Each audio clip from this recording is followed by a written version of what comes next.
the pull and the call to go out for a year and just dedicate my entire life to somebody other than myself, people other than me, was just so strong. One of the biggest struggles was finding that balance between being an authority and being a friend. I just felt like it was all God and none of it was me. I definitely did not have the answers to everything. Go love. Wow. Go love. And you can do that anywhere, everywhere you go, to anybody. What is up, guys? Welcome to the podcast sponsored by the Student Missions Department at Southern Adventist University. We have the purpose of sharing mission stories and inspire others to go and serve Jesus with love. This is Elva Benitez. I'm Emily Schneider. And welcome to Yours to Use.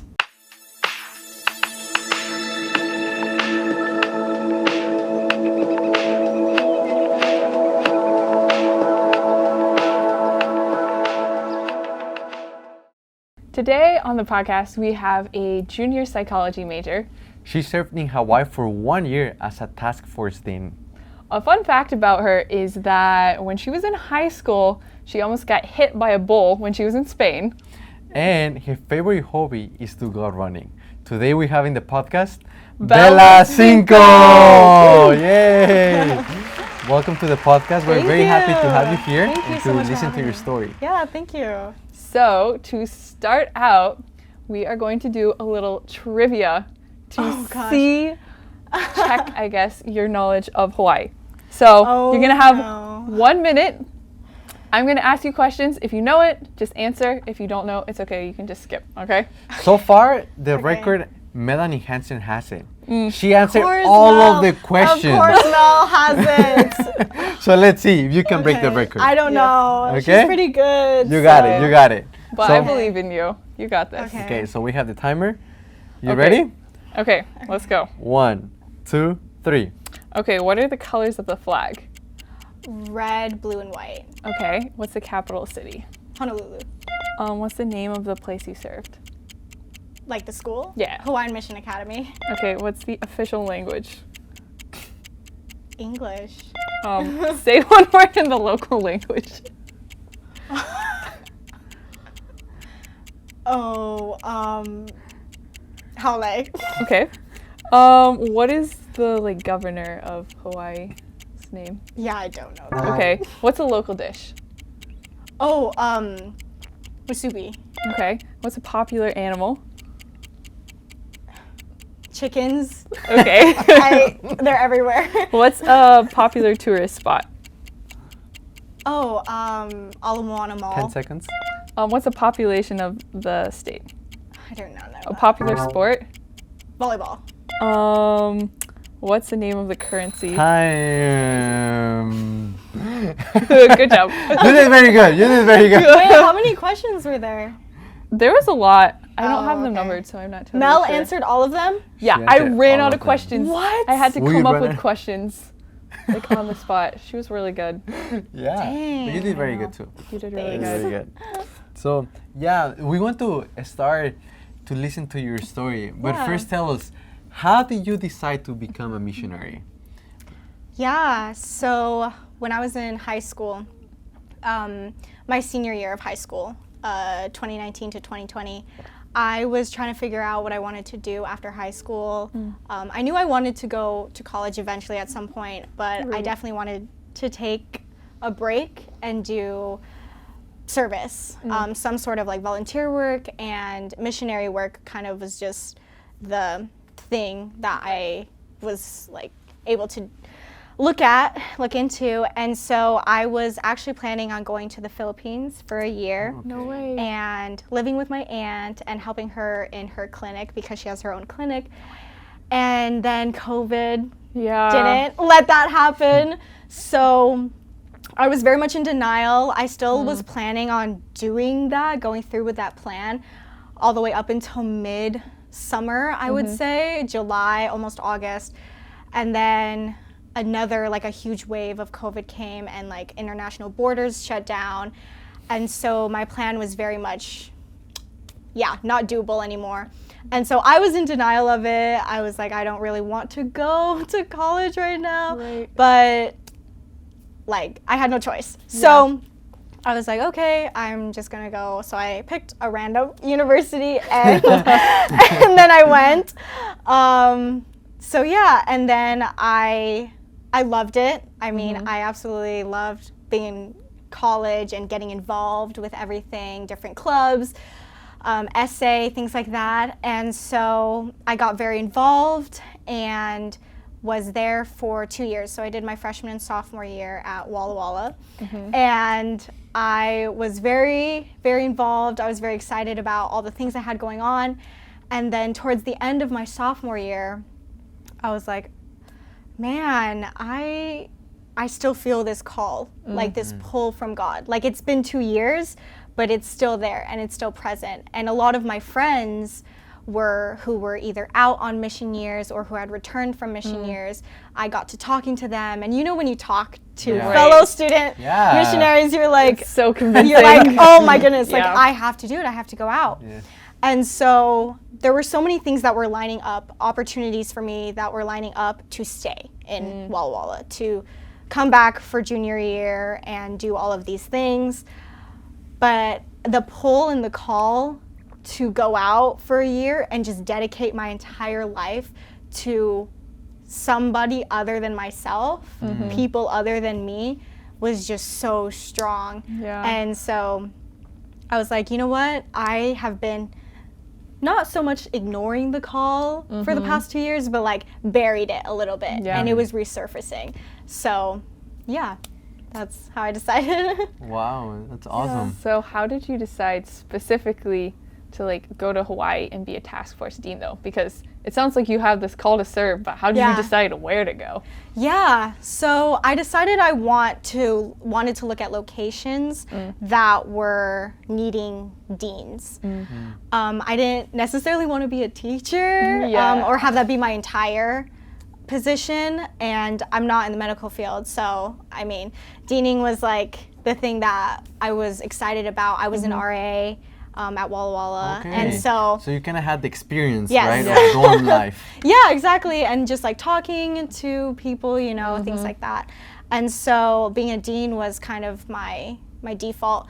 And so I was looking at different locations on the website of places that were accepting deans, and my first choice was New Zealand. New Zealand, wow. That's cool. Yeah. Very nice. Yeah, so I was looking at New Zealand, and that was like the place that I was gonna go to.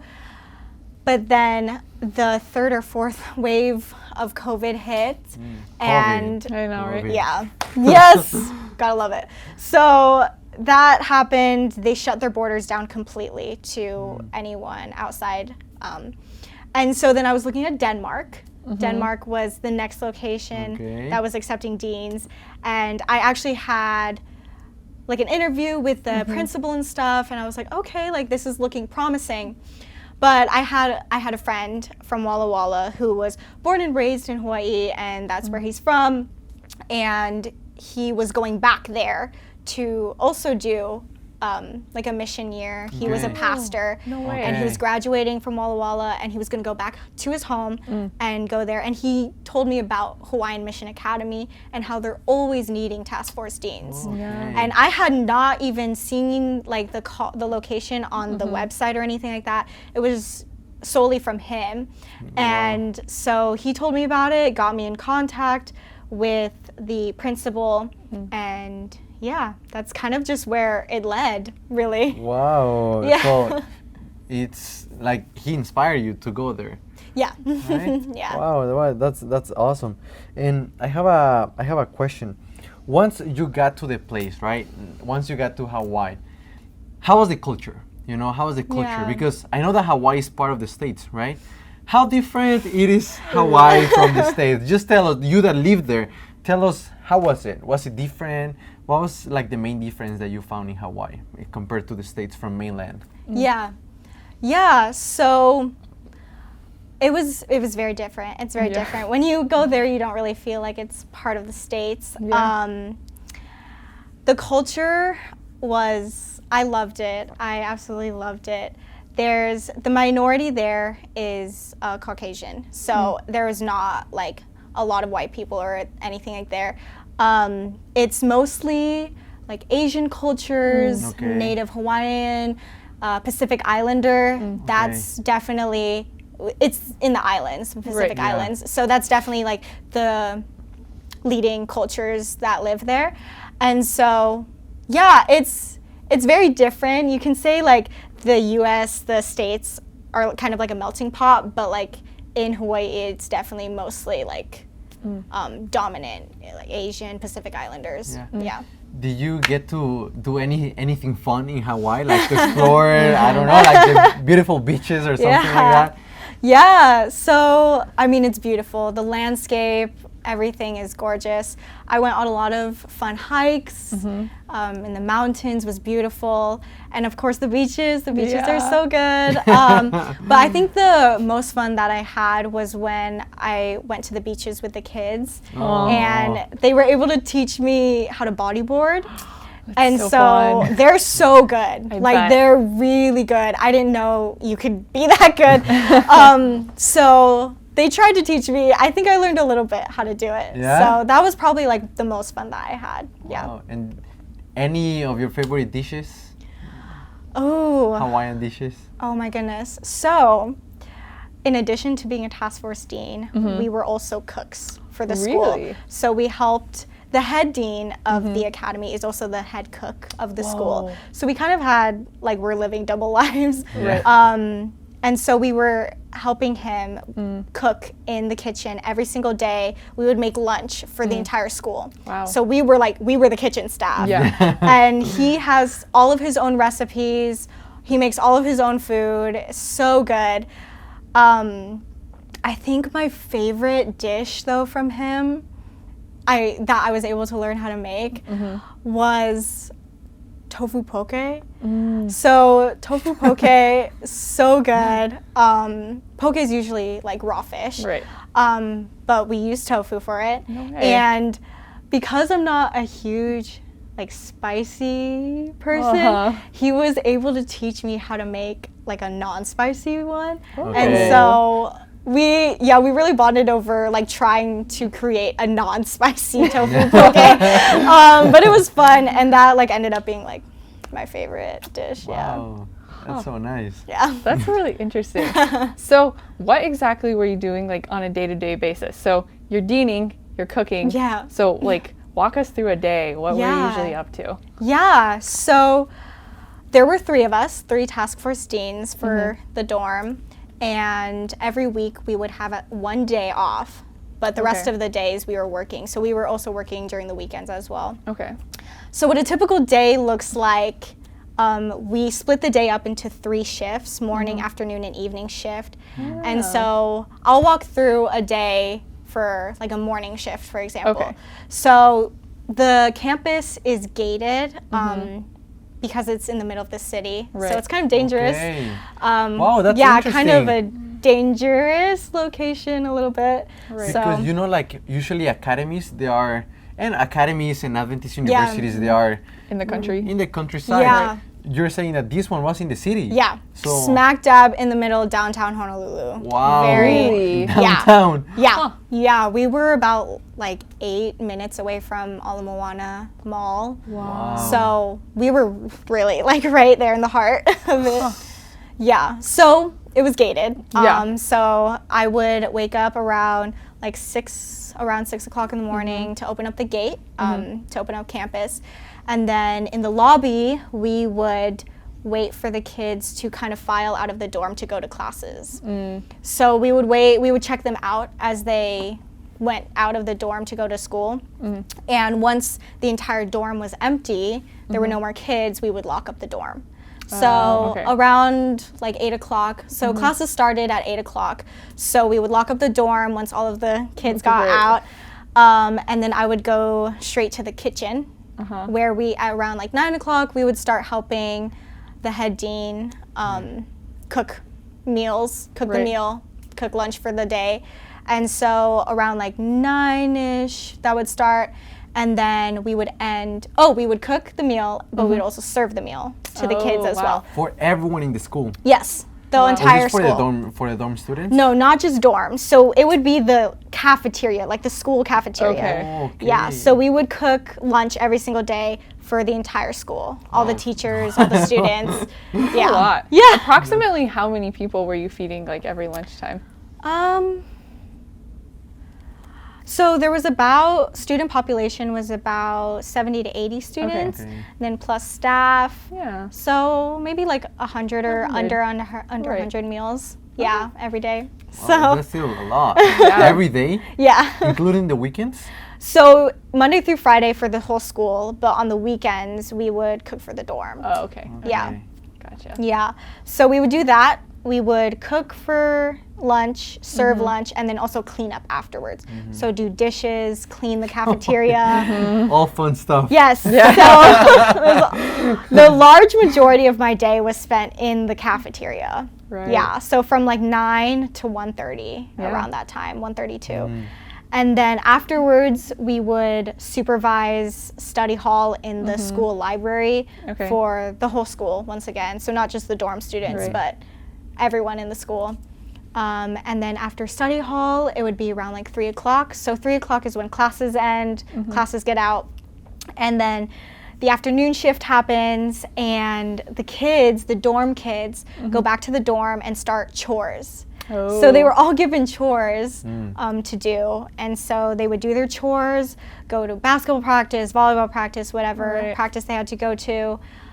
We would take them to the weight room sometimes to work out. That's fun. So like after school stuff and then leading into evening, we also served dinner for the dorm kids in the evening. And then 7 o'clock, we would have dorm worship. So every night, Monday through Thursday, we would do dorm worship, and then Friday Vespers.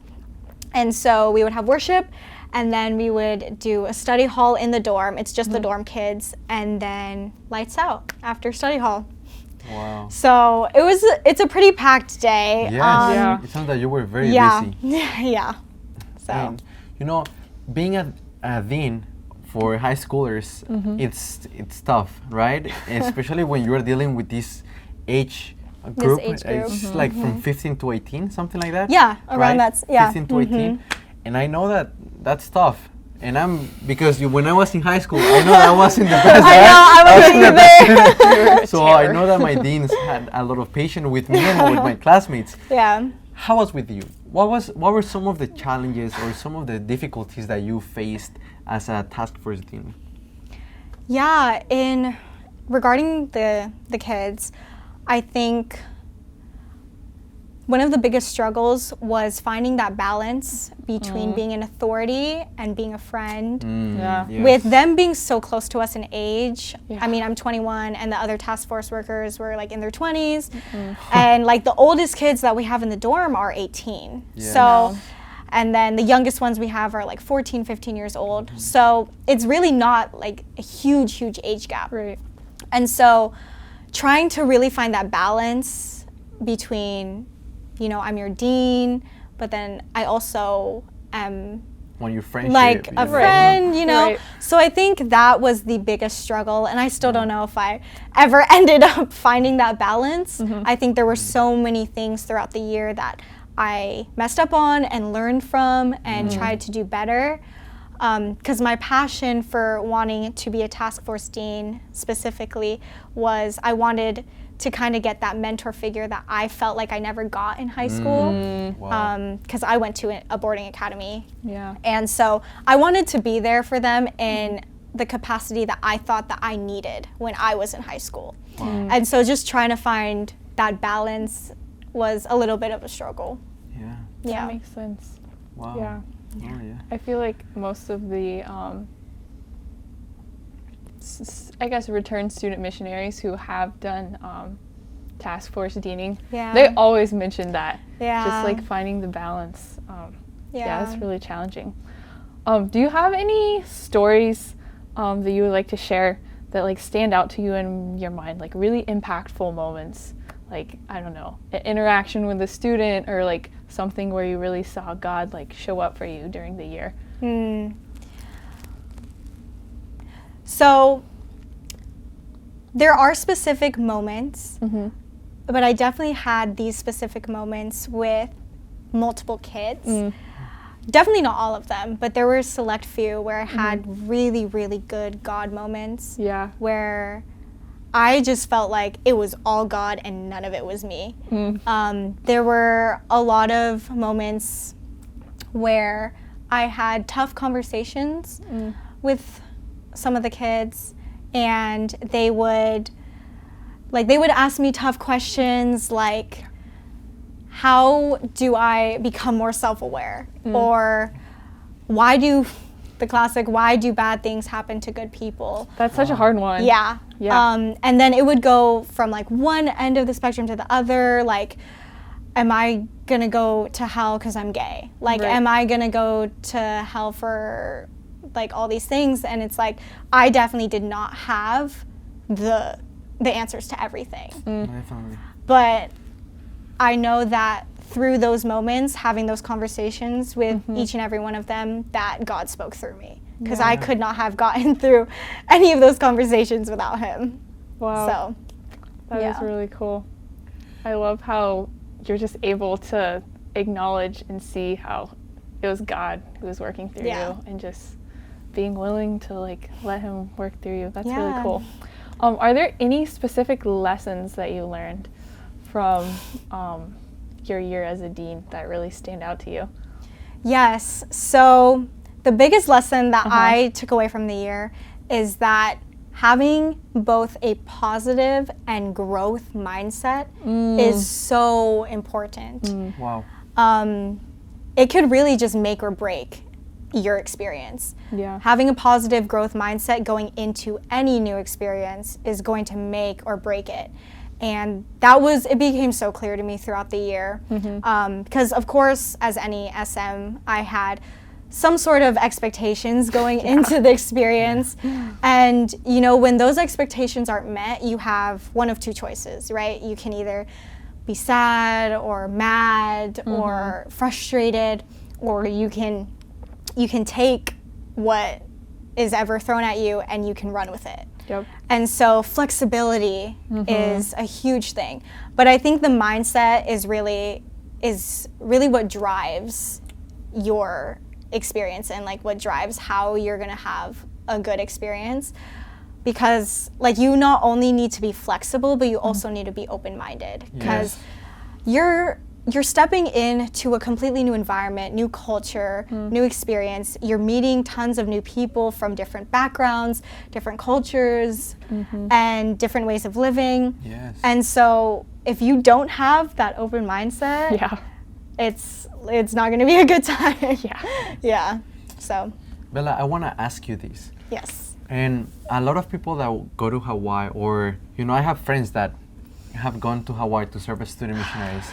And I always hear this question being like, yo, you went to Hawaii? Yo, do they need missionaries in Hawaii? Did you go to Hawaii to be a missionary or to just for vacation? What do you have to say about that? Do you think Hawaii needs missionaries? How do you deal with that? What do you think about that? That's a good question. Yeah. Thank you so much for asking that. When I had decided to go be a student missionary in Hawaii, I immediately got comments like that from everyone that I talked to. I started to become very hesitant of telling people where I was going because of that stigma of missionaries going to Hawaii. And to that, I will say, why send missionaries anywhere? Like, why send missionaries to any location, any city, any town, any country in the world, right? And to answer that is because every single place needs missionaries. Amen. Every single area in the world needs missionaries. Everyone needs help. Every single person, every single city, town, country, everywhere in the world needs missionaries. And to expand a little bit more about this, is that okay? Yeah, okay. Go for it. When we look at what a missionary is, right? And I think it all stems from that stigma, stems from what somebody's perception of a missionary is. Yeah. That's very true. And Yeah, so, yeah, totally. like, everyone has their own preconceived ideas of what a missionary is. And I mean, I even grew up like that too. Like a missionary, the first thing that pops into your head is somebody going into a third world country and like serving like in the streets or something, you know, type of thing. Yeah. And so I think the first thing to look at is, what is your perception of what a student missionary is? What is the definition of what a student missionary is? And so what I will say is, from what I've learned living there for a year, I am definitely no expert. I'm definitely like not a local or anything. I definitely don't know a lot, but what I have learned from my time there, and I talked to one of my friends about this, is that in Hawaii there is this concept of malama. And malama is basically this idea that Hawaiians have, that they not only care for the earth and their planet, but they care for everybody around them like it's their home. Right. Everything around them is their home. Right. And so when I say like everyone in the world needs Jesus, like that does not exclude Hawaii. That does not exclude this country or that country or anything like that. But I definitely think living there for a year, I have learned that Western perception of Hawaii is paradise. Right. Yes. Right. It's like this playground almost, this place you go to for vacation, to have fun. Right. And that's definitely a Western perspective on what Hawaii is. And living there for a year, I spent a lot of times like with the kids, meeting their families, talking to their families and things like that. And Hawaii to them is home. Right. It's their home. And a Western perspective will view Hawaii as like, this is a place to spend vacation. This is a place to go because it's paradise. Right. And there are so many things that are taken from Hawaii, are taken from these people's homes, you know? And it's like, for example, like if someone were to go into your home, you know, and like just treat it, you know, like it's just like a place, Yeah. you know? And so being there for a year and learning and having conversations with the kids and their families, they really view Hawaii as their home, you know? And it's definitely not, it is a boarding academy, Hawaiian Mission Academy, but it's not comparative to the States. Right.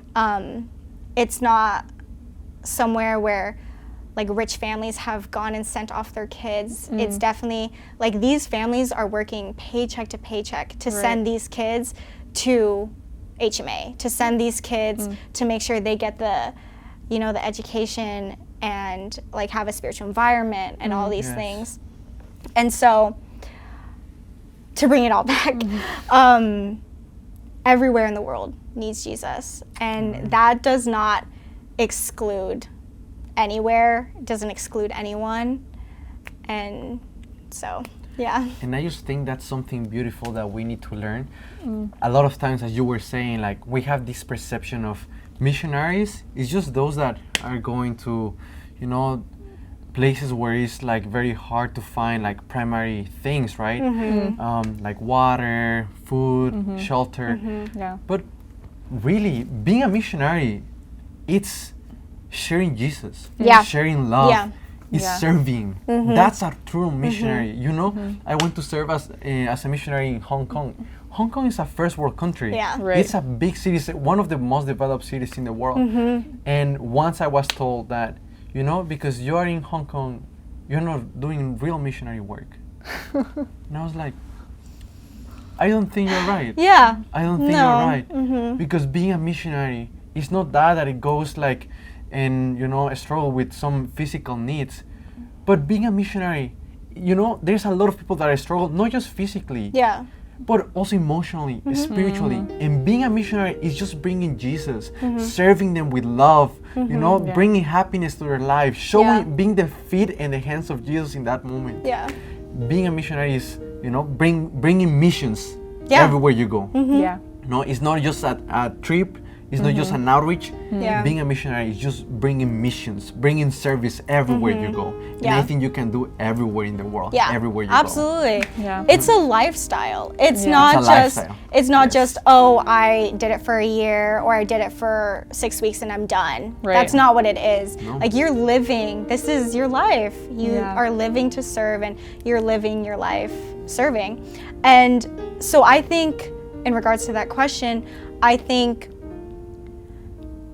the problem or the issue isn't, when people say comments like that, the problem or the issue isn't maybe that I'm going to Hawaii to be a student missionary. I think the problem is people don't understand what a student missionary is, what a missionary is. Right. And so, like the mission statement that I had throughout the year was go love. Wow. Go that's beautiful. love. And you can do that anywhere, everywhere you go, to anybody. Right. And that is what a missionary is. It is somebody who wakes up every single day and goes and loves. Amen. That's beautiful. That's beautiful. To go and love like Jesus. You know, that's what he did. So it's something we can learn from that. And everywhere, big cities, small towns, we all need Jesus, right? Yeah. Yeah. So, yeah. And so I have a question for you. Yeah. Was there any Bible verses that, you know, were very important for you during your mission year? Any Bible verses that helped you to make it through the year? Yeah. So my favorite Bible verse has always been Matthew 6:34. And it says, "Do not worry about tomorrow, for tomorrow will worry about itself. Today has enough trouble of its own." Yeah. And so throughout the year, it was a very busy year. Every single day we were working from sunrise to sunset, late into the evening sometimes. And it got so busy that I was constantly worrying about what the next day had planned, what the next day held for us, especially when there were struggles happening in the dorms with the kids and stuff. I was always, a lot of the times I would go to bed anxious, almost like, and dreaming about like certain situations, like things that we would have to address the next day. Yeah. And I was like always constantly like worried about something, whatever it was. And so throughout the year, this Bible verse helped me a lot. Like, I just had to keep repeating it over and over and over again. Because at the end of the day, like, God is in control. Yeah. And I think as task force deans, that a sense of us, we needed to be in control, right? Because we're like in control of these kids, or like in control of our job or whatever we had to do. And so a lot of the times I would just forget that it's not really me who's in control. It's all God. Like he has it all under control. Yeah. Wow. Yeah. That is a really great verse. That is a personal favorite of mine too. Yeah. I feel like every day it's so good to just remember. Yeah, that was really good. Thank you for sharing that. So to kind of like wrap things up, what would you say to someone who's maybe thinking about being a student missionary? Yeah. I would say go for it. Absolutely, 100%. I think that even if you have the slightest, tiniest bit of a calling to go to another place other than where you live, to go and spend this amount of time with these people, meeting new people, being surrounded by a new culture, with the sole purpose of loving, just showing them love, showing them Jesus, with serving anybody other than yourself. I think if you have the tiniest, eensy little bit of that call in you, I think you should go. And it's not something to ignore. It's not something to take lightly, because God has placed that call on your heart for a reason. And even like my situation, when he kind of placed that little call in my heart when I was a senior in high school, and I kind of buried it, had it in the back of my head until 2 years later. And I definitely don't regret. Yeah. Wow, that's awesome. Well, Bela, thank you so much for being here in the podcast. We have one last gift for you. Oh. And we have a little gift for you. Okay. And when we were talking outside of the studio, you were mentioning something that was very special to you. I asked you about what was something memorable in your mission year. And you said that, that you love gifts that people gave you and stuff. But something that impacted you the most is what? You said something about that is more beautiful, and it's those memories that bring you back. Like pictures and videos. Pictures and videos, right? Yeah. So we want to give you a little something. Oh, this is so hang cute. up your pictures. Yes. So you can hang your pictures. You can remember. Thank you. And every time that you look at these pictures, that you can remember that your mission is not over. Yeah. You know, that you are a missionary, not just for 1 year, that you are a missionary for the rest of your life. Thank you so much, guys. You're welcome. So thank you so much, Bela. Thank you. Yeah. Thank you. Thank you for being on the podcast. Thank you for your authenticity. I feel like you just have such a great perspective on things, especially just what you were talking about being a missionary and stuff like that. I really enjoyed it. I felt like I learned from what you had to say. So thank you so much. Yeah, thank you for having me. Yes. If you enjoyed listening to this podcast, please make sure to share this with friends or family or someone you think who would enjoy listening. And remember that God doesn't call the qualified, but He qualifies the called. See you in the next episode.